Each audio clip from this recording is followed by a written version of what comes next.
Welcome back to another episode of Bears Talk. I am your host and the managing editor of BearsTalk.com, Bryan Perez. And on tonight's show, we're going to cover the top takeaways from the early portion of Chicago Bears training camp. And I am super excited to welcome back a regular to Bears Talk, the great Lorin Cox, the host of Locked On Bears. He is a prolific Chicago Bears podcaster. He has all the storylines from top to bottom covered over at Chicago Bears training camp. So I can't wait to get his thoughts on what the good and the bad and maybe the in-between has been so far here at training camp. Come on back. Let's have some Bears talk.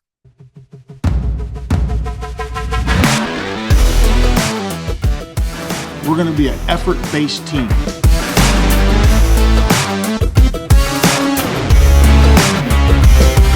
Darnell being Darnell.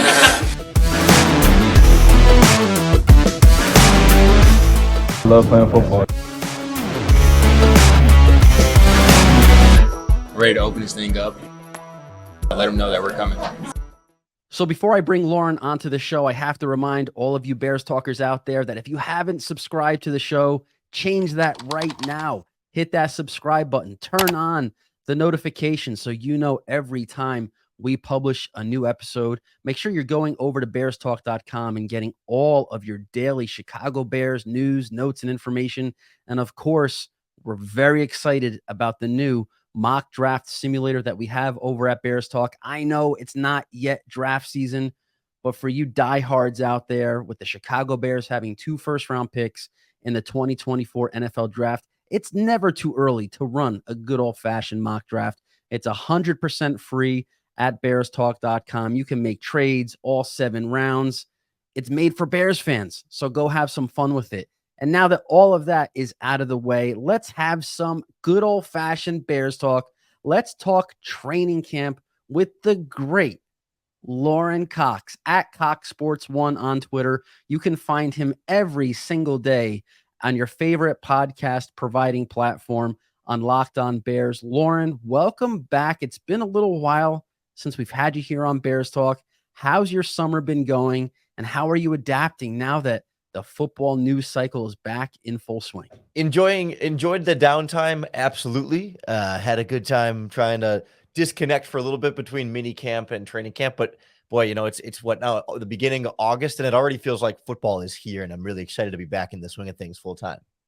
It's officially here. Now the pads are going on this week at training camp. We're really going to get a better feel about the Bears players who are kind of stepping up and changing the narrative about maybe their season outlook, or just confirming what we've already seen here in the early portion of training camp. And that's what we're going to dive right into, Lorin. We're going to cover the top takeaways so far from Chicago Bears training camp. And we're going to start right off the top with number 1. And that's Justin Fields. And it's not just Justin Fields. It's the Justin Fields and DJ Moore chemistry or connection, or however you want to label it. I think what Bears fans are seeing and experiencing for the first time in a really long time is a positive narrative in the first portion of training camp about their starting quarterback. Justin Fields seems like he's stacking good day on top of good day. And now we're turning into a good week, possibly on top of another good week. And it's really because of DJ Moore, right? I mean, you have to think that Justin Fields is playing with more confidence, not only because it's the second year in the same offensive system, not only because it's his 3rd year as a pro quarterback, just totally getting it in terms of what it takes to be a successful NFL player after having such a dedicated and committed offseason of work.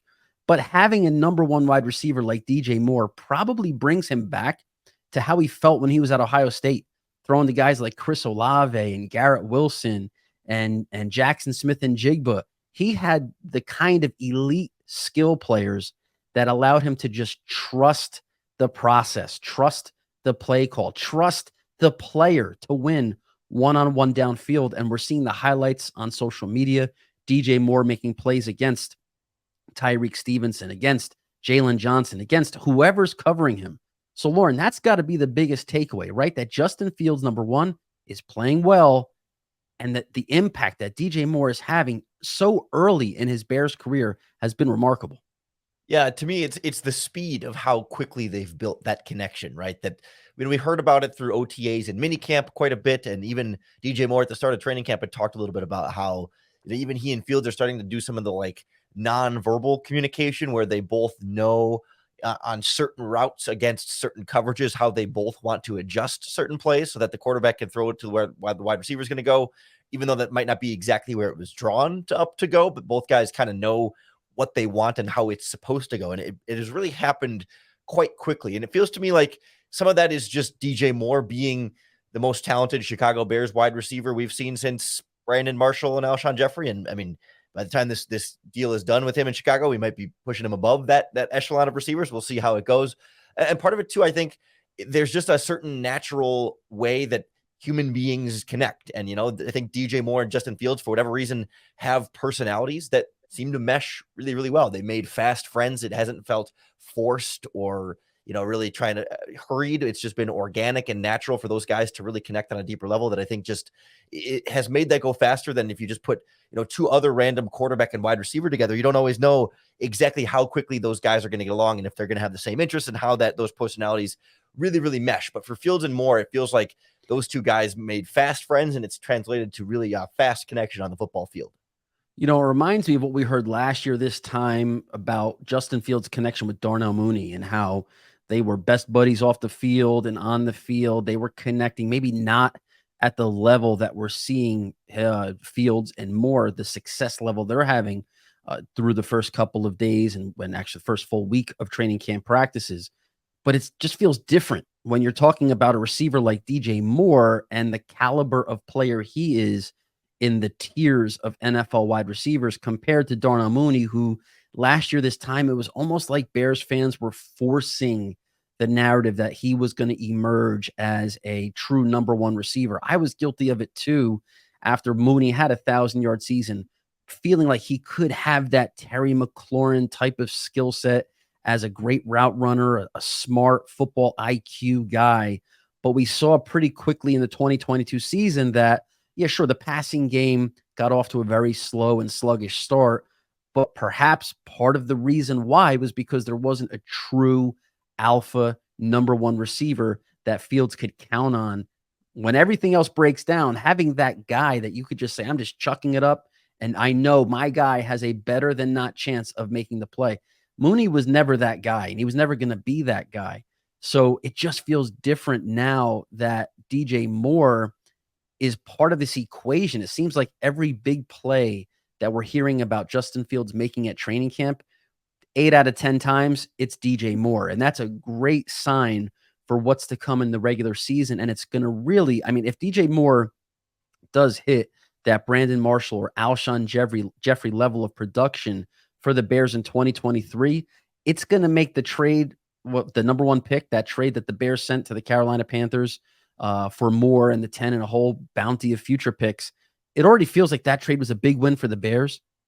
And we all assume DJ Moore is going to be that guy. But if he actually becomes like a 1,200-yard, 10-touchdown guy, and we see it in real live action, man, Ryan Poles is going to be the king of Chicago, even more so than maybe some people are already thinking he is after we see the production actually on the field. And the second takeaway kind of goes back to Ryan Poles again, and part of his draft class in 2023. He invested another high pick, a top 50 pick. I believe Tyreek Stevenson was in or around the top 50, a second-round cornerback, back-to-back draft classes that Ryan Poles invests a premium pick in a cornerback. And from the day that pick was made all the way through the offseason program, mini camps, OTAs, Tyreek Stevenson was essentially the proclaimed starter, the presumed starter as an outside cornerback opposite of Jalen Johnson. But all of a sudden, over the last couple of practices, we're seeing the emergence of another rookie, a 5th-round pick, becoming maybe a threat to Tyreek Stevenson's quest to be a starter. Terrell Smith is getting reps with the ones. And yes, I know that the Bears phrase this as a rep count or a rep chart, not a depth chart, giving guys opportunities to run with starters. But some of these early DJ Moore highlights, Lorin, are against Tyreek Stevenson. And look, that's baptism by fire for a rookie. I understand that. But Tyreek Stevenson seems to be on the wrong end of a lot of these highlights that have been coming out of Chicago Bears training camp. So it doesn't surprise me that Terrell Smith is getting a longer look by the Bears coaches as a possible starter to come out of the 5th round in 2023. Are you buying or selling Terrell Smith as a real threat to Tyreek Stevenson as a starter after this first week or so of training camp practices? Yeah, I think coming out of the draft, I think there was some legitimate reason to feel like Terrell Smith was a guy who had that kind of upside, at least someone who could latch on early, someone you knew that was pretty consistent in press man-to-man coverage. Certainly has some work to do in terms of feeling out the comfort in zone, but it doesn't surprise me that he could be a guy that could come into training camp, especially when there's no pads on, so guys aren't really being as physical as they could be, and he can still try to sort of be that aggressive type and kind of knock them off guard a little bit. But I'm not ready to buy into yet that just because he's getting some rotation in with the first string at this stage of the process that he is firmly in the mix there as a starter just yet. I think he could be capable of it, but I also think there's other guys on this roster that are certainly going to be in that conversation as well, with Jalen Jones as an undrafted free agent last season who started some games. Of course, Kindle Vildor started almost every game last season, was a regular starter for this team, and still is going to be in that competition and in that mix. And like you said, Alan Williams kind of downplayed that and told us not to read anything into it just yet, but at the same time, they weren't giving everybody first team reps there. I mean, you weren't seeing the bottom of the roster guys, the Greg Stromans of the world, getting those first team reps. So I think it does mean a little bit of something. I don't know that it fully means starting competition, in the same way that, there were plays where they took Nate Davis, the right guard, and had him on the bench. It had Jatir Carter starting with the right guard. And that's not because the right guard is an open competition there and that Nate Davis is at risk of losing his starting job. It's just finding different ways to get more guys in the field. And the guys that you trust a little bit more, give them an extra break and give the lesser herald players like a Terrell Smith or a Jatir Carter more reps at this time when they're not as valuable. I think the only difference there, Lorin, is when you're talking about a free agent veteran. I know you're saying there's no threat to him losing his job. So I'm not saying that's what you're suggesting, but a $30 million guy, 3 years, $10 million per season. I believe his contract is $30 million in total value. He's going to start. I mean, get the young guy some reps, see what you got as a depth player, probably as an evaluation, whether or not this guy makes the team. But when you're talking about 2 rookies, like, we don't know what either one of these guys, how they're going to perform when the bullets fly for real on Sunday. So when you're having 2 rookies from the same draft class swapping in and out of reps, to me, it's deeper than that. We have seen in recent years, even throughout NFL history, a guy like Richard Sherman comes to mind. Cornerbacks rise from day 3 and can emerge as potential contributors, if not high-level starters, unexpectedly in that defensive backfield. So Terrell Smith, I'm not ready to say, yes, I'm all in on this narrative that he is going to be challenging for a starting job, but I think it's going to be really important to monitor it as the training camp practices march on, and especially as we get into the preseason, because this is literally like there is no equity. Neither one of these guys has a resume. Like, Tyreek Stevenson isn't coming off of a solid rookie year, and they're going to just give him that chance to begin maybe that first quarter of the season as a starter before giving the rookie that was picked this year an opportunity to get reps. Whoever plays better, I mean, draft pedigree out the window. Like, in training camp, if guy A is outplaying guy B, guy A is going to play. And if that happens to be the 5th round pick outplaying the 2nd round pick, that's all that's going to matter, especially with this coaching staff. I feel like a guy like Matt Eberflus runs a meritocracy. It's like, if you deserve to be on the field, if you have outplayed, out-hustled, if you're playing smarter, more disciplined, you're going to be on the field. And it's way too early to say that that's the dynamic happening between Stevenson and Smith, but it's definitely something to bookmark, because if this is happening now, if it continues to happen as time goes on. Remember last year, Lorin, Braxton Jones getting starters reps. Nobody was really sure what that meant. Is he actually going to be their starting left tackle? By the 2nd, 3rd week of training camp, it became obvious. He's the starting left tackle, right? Don't know. Not saying it's going to be Terrell Smith, another 5th round pick all over again, doing the same thing, but we shall see. Let's get to the 3rd takeaway, Lorin. The 3rd takeaway here through the early portion of training camp, we've got to talk about Chase Claypool. Chase Claypool has been a target of Bears critics even Bears fans who were unhappy with the trade that Ryan Poles made last year for him. It's a kind of like a hindsight assessment where a late first round pick for Chase Claypool, who had 140 yards and no touchdowns as a Chicago Bear. And then training camp begins on the PUP list, even though it was for 24 hours, but still the narrative just wasn't great. And then the first couple of practices, reports from boots on the ground were saying Claypool was like, dropping the ball, a little inconsistent, still hobbled a little bit by that knee injury. But the tide seems like it's turning a little bit. Claypool is starting to warm up. On Monday's practice, he's making plays. He's catching contested passes.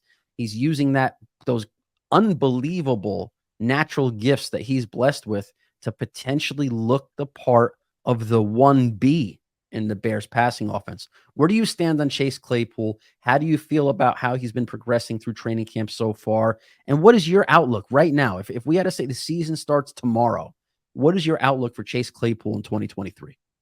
Yeah, I think some of the criticism of Chase Claypool this offseason has been a little bit either unfair or at the very least unsubstantiated, right? This idea that he's not properly motivated or he's not this or that, sort of like off the field. Like certainly the criticism of what we saw on the field last season is undeniable. I mean, what we saw was just not consistent good football, and I think I don't want to give him too much leeway for the excuse of like, oh well, he came in halfway through the season, because I think that's too much of an excuse and not enough of a acknowledgement that like other players have been traded midseason before and perform better and more quickly than Claypool. But you sort of add in the injury situation, and I think plus like the comments from Justin Fields about Claypool having the right mentality, and like it starts to explain itself in a way that feels a little bit more understandable or a little bit easier to buy at this point. But for me, like the whole point is that the season doesn't start today, right? Because I think this training camp is absolutely critical for Claypool, that he needs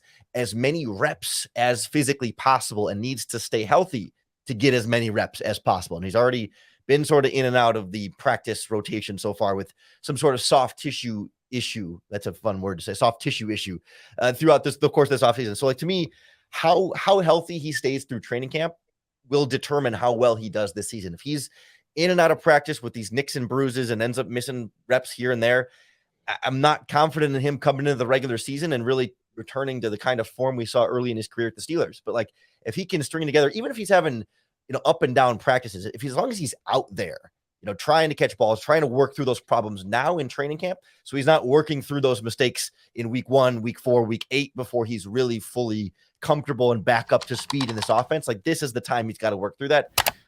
I think given that he's going to be at best the third wide receiver in this offense, and when you throw in like Cole Kmet, maybe the fourth passing option, depending on how that ends up going, I'm not holding my breath that he's going to be a 1,000-yard receiver all of a sudden this season, but I think he could be a more effective, more efficient receiver, even if the volume numbers don't get huge.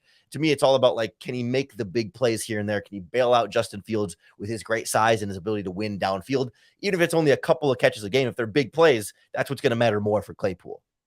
Do you think it's Darnell Mooney's job to lose as the wide receiver too? If the season was, forget about starting right now, because I think Darnell Mooney obviously has the inside track, not only because of his familiarity with just the optics of being a Chicago Bear and his relationship with Justin Fields, but just talent-wise. I mean, do you think Darnell Mooney will hold on to that number 2 job if both players are playing at their best? Do you think Mooney is that guy? He's the wide receiver 2, and the best role that can be envisioned for Claypool at this point is the downfield threat, wide receiver 3, just make a big play when we need a big play. But the guys who are going to get on the targets chart, when you break down the targets by season's end, you think Darnell Mooney will essentially be ahead of Chase Claypool? I do. I think we overlook how much Darnell Mooney is going to benefit from having DJ Moore as well. I mean, we talked about him as a 1,000-yard receiver 2 years ago. Part of that was having Allen Robinson on the other side. Not that Robinson was super productive that season, but he does still command a bit more of the attention as that guy who has had proven and shown number 1 receiver type capabilities. And you come into last season when Mooney is the guy, and all of a sudden the safeties are shaded a little more to his side. The better cornerbacks are going to be matching up with him, and it becomes a much more difficult assignment. Now that you have DJ Moore on the other side, Mooney should have a lot more free reign, a lot more easier matchups. And I think he's going to be still a preferred target of Justin Fields. But Claypool will have his spots, and it's not going to be that he's a nobody in this offense. But I do think I still have a lot of faith in Mooney to be a high-end number 2 receiver in this league. And when you think about it too, it's not even like Darnell Mooney was ascended to the wide receiver 1 role last year, and there was a quality number 2 guy, a high drafted rookie or a veteran with an established resume as the number 2. I mean, you're talking about it was Darnell Mooney number 1, and then guys like Equanimous St. Brown or Dante Pettis or Velus Jones or N'Keal Harry at some point viewed as the number 2. Like, you talk about no threat to the defensive backfield outside of Darnell Mooney. So you go from a wide receiver who played his best football as a wide receiver 2, because like you said, there was all the coverage attention for the most part on the other dude, the alpha, the Allen Robinson. Now Mooney goes into the Allen Robinson role, and there's no Darnell Mooney to complement him. There's no Darnell Mooney type who can also make a play and force some coverage to be rolled on his side. So he was like literally behind the 8 ball, not to mention how bad the offensive line was, how out of rhythm the passing game was. So I agree with you. I think Darnell Mooney is going to remind a lot of people how good of a football player he is in 2023, and it could be at the expense of Chase Claypool. And if I had to bet money on it right now, I think Darnell Mooney's going to win that derby for a second contract in Chicago. But let's move on to the 4th talking point. But actually, before we do, Lorin, I'm reminding you, Bears talkers, if you haven't already, hit that subscribe button. You got to keep coming back for this great Bears conversation with guys like Lorin Cox, the best of the best. You're only going to find it if you hit subscribe, and make sure you keep coming back to Bears Talk, and get over to bearstalk.com to read everything we got over there about Bears training camp and beyond. So let's get to the 4th takeaway. The 4th takeaway, we got to start with the 1st round pick, Darnell Wright. Now look, pads are going on. We're going to see what made Darnell Wright a 1st round pick very soon. A physical, nasty, aggressive offensive lineman who likes to bury his opponent 6 feet underground whenever he gets the chance.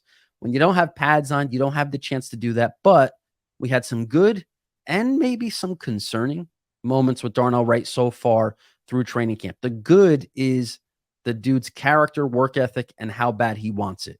You have a 6'6", 333-pound dude who could pass a wide receiver's conditioning test on the first day of training camp. That speaks volumes. I'm sure all you Bears fans out there have read and clicked those stories about how Darnell Wright accidentally trained for the wide receiver conditioning numbers, which is why he crushed, in the words of Ryan Poles, crushed the offensive line physical.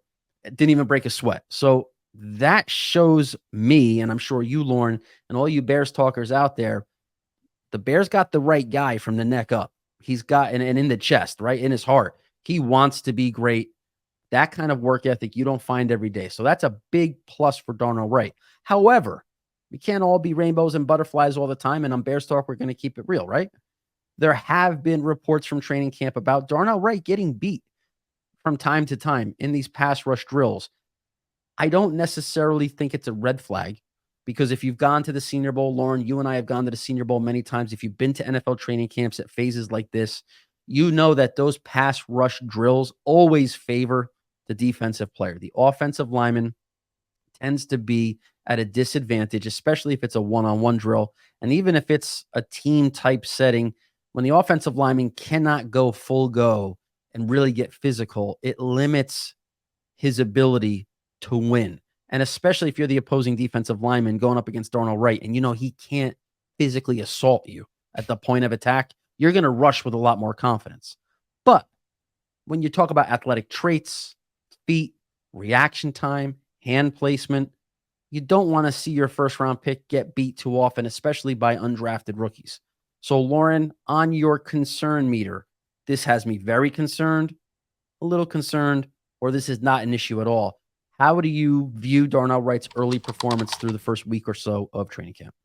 I think it'd be naive to say it's not an issue at all, but I do think it's an expected issue. I mean, coming out of Tennessee, we knew that, particularly in pass protection, Darnell Wright is a guy who had some very real, consistent flaws in his technique. You know, a big waist bender, somebody who lunges a bit at the position, and just different sort of cheats that he would do in college where he was bigger and longer and stronger and more athletic than many of the pass rushers he was going against. So he didn't need to have perfect technique or perfect form to be able to still kind of block them and wash them out of plays. And coming into the NFL, no one is going to be, or I guess everyone is going to be just as big and just as fast and just as strong and just as long for the most part that he's going to face. And so he doesn't have that same pure physical advantage every time. And so he'll need to refine his technique to kind of catch up and be able to, best utilize those tools that he has to keep up with guys of similar physical ability. So this was going to be a big part of the learning process in general. And I don't know that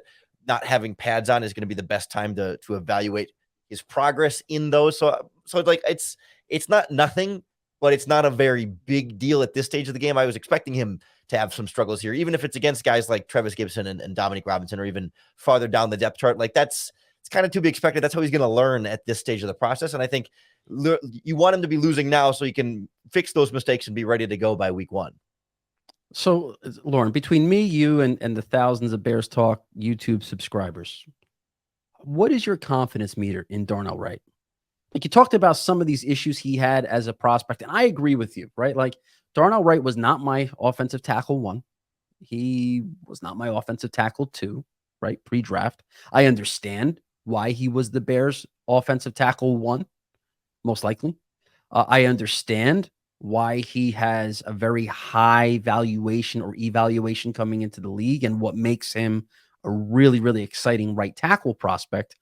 But what we're seeing in this early phase of training camp, maybe some athletic, I don't want to say athletic deficiencies because we know he's a great athlete, but there is just a natural lumbering profile that he has at Tennessee. There was that waist bending issue at times. He got better year over year, but could he be like what we've seen happen in New York with their left tackle, Andrew Thomas? His rookie year, there was a transition period where he didn't look great his rookie year. Now he's one of the best offensive tackles in the NFL.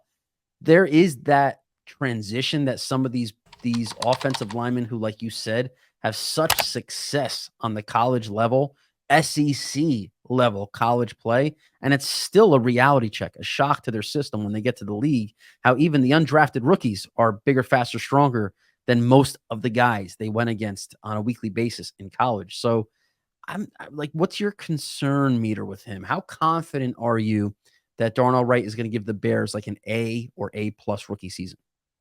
To me, I think Wright was like as a draft pick. Like I'm not super confident it's going to be an A+ season, but I'm confident that it's going to be a good enough season. And I don't know, on a letter grade scale, I think some people a C is good enough, and for some people B is more good enough. So I don't know exactly how to put a number or put a letter on that. But like, to me, this is a guy who I think there's going to be games this season where he goes up against a top flight pass rusher on the right side and is kind of a problem. That pass rusher is going to get the better of him, and there's going to be moments when the Bears just have to put a tight end over to help that side here and there because maybe that high end responsibility is just a little bit too much for me. I'm particularly thinking like Bosa on the Chargers in week 8, that true, like, or Myles Garrett on the Browns, like the true all pro type pass rushers, I think he's going to struggle with. And that's okay. That's part of the learning process, right? They're not drafting Darnell Wright because they think he's going to be stellar in year 1. It's like, well, we can get by with some of the mistakes here in year 1 and see improvement throughout that process and know that he's not going to be so terrible that it's going to really harm Justin Fields in his development. But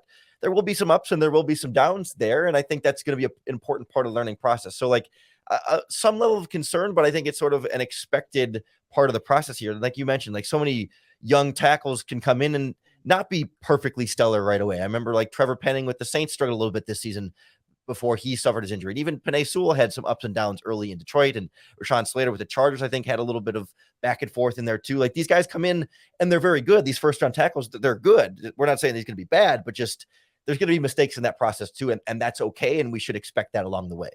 I think that's a very fair assessment, Lorin. I think Bears fans need to be okay with a few blown assignments by Darnell Wright. They need to be okay with losses on pass rush reps, and we'll keep our fingers crossed that Justin Fields can do what Fields does best, elude the rush and make a huge play despite Darnell Wright possibly missing his block. And most importantly, Justin Fields can avoid injury, which is our final takeaway of the first portion of training camp practices, Lorin.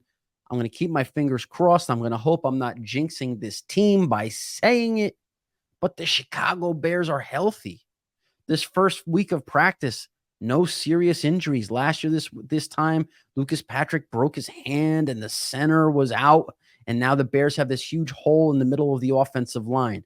We have seen years past key players go down early in training camp and they miss that critical bonding time on offense and defense. Here we are, second week of Bears training camp has kicked off, pads are going on, and everybody is participating. Nobody is banged up. Nobody is hurt. Nobody's even taking a day off because they have a sore hamstring. There's like literally nothing. What do you make of this, Lorin? Is this just the injury gods are smiling down on the Bears because it's going to be that kind of magical season? Is it the way you think Coach Eberflus is running practice? Is it just the enhancements and upgrades to the strength and conditioning program?